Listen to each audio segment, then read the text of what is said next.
Everyone, and welcome back to another maths lesson. We are continuing on our topic of maths, and this time we are looking at comparing masses. Comparing masses.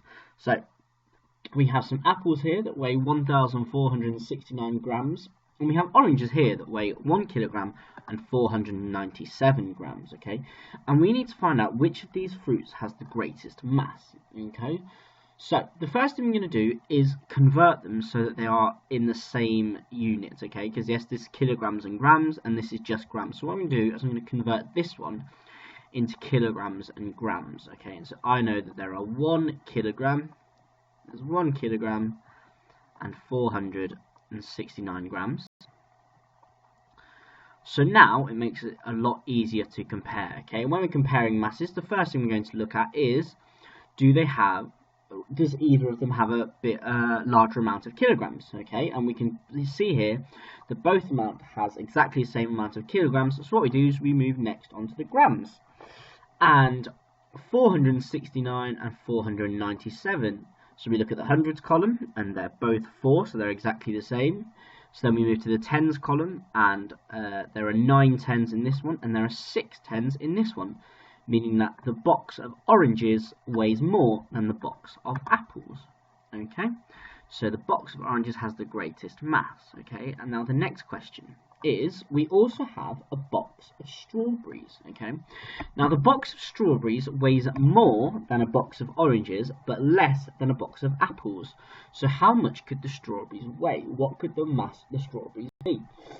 So all you need to do is, again, find a number between 1 kilogram, 497 grams, and 1,469 grams. So you could have 1 kilogram, you could have 1 kilogram, not 500, 470, you could have 471, 72, 473, 474. You could have any number that was between 469 and 497.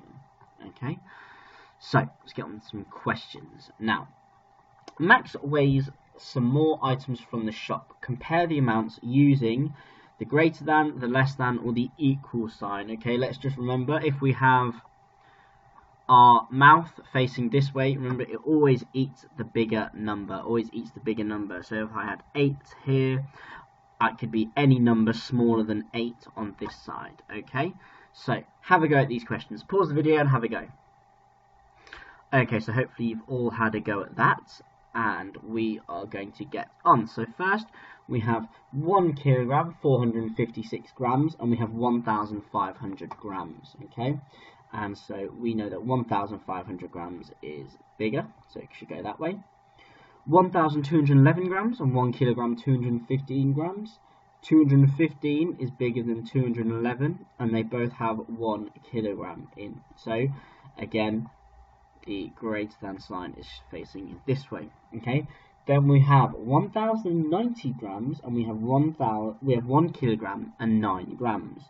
So what I'm going to do is I'm going to convert this into grams. So there are, and I'll start with a 1 in terms of 1,000 for 1 kilogram, and then I've got 9 grams, so that would be 1,009 grams.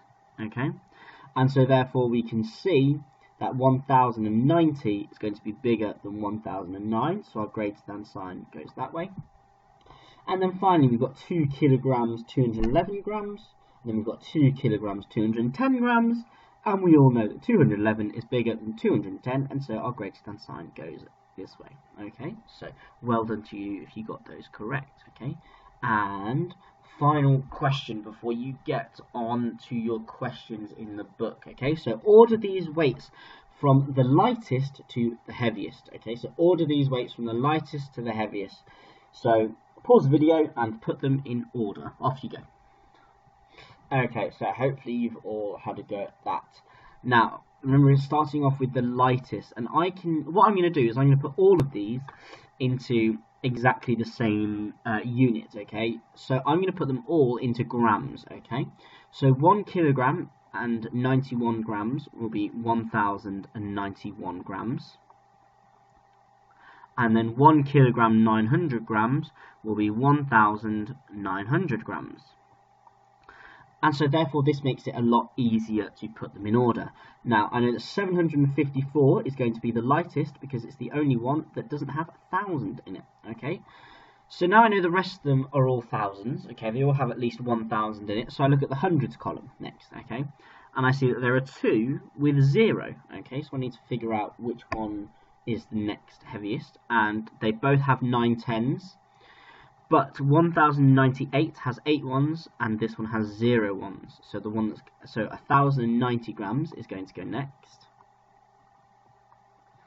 and then it is going to be 1098. Okay, and then I'm going to cross them off just to make sure I know that I've done them. Oh no, I made a mistake. You see, I wasn't careful enough with what I was doing, and I missed out that actually 1091 is going to have to go in the middle. Okay, so it's going to be 1090, and then it's going to be 1091. So cross that one out. And then we've got 1098. And then I've only got 2 left. I have 1900 and 1432. So the next one would be 1432. And finally finishing with 1900. Okay, so I hope that was helpful, and please have a go at the questions in your books. Okay, and I shall see you tomorrow for more maths. Okay, bye guys.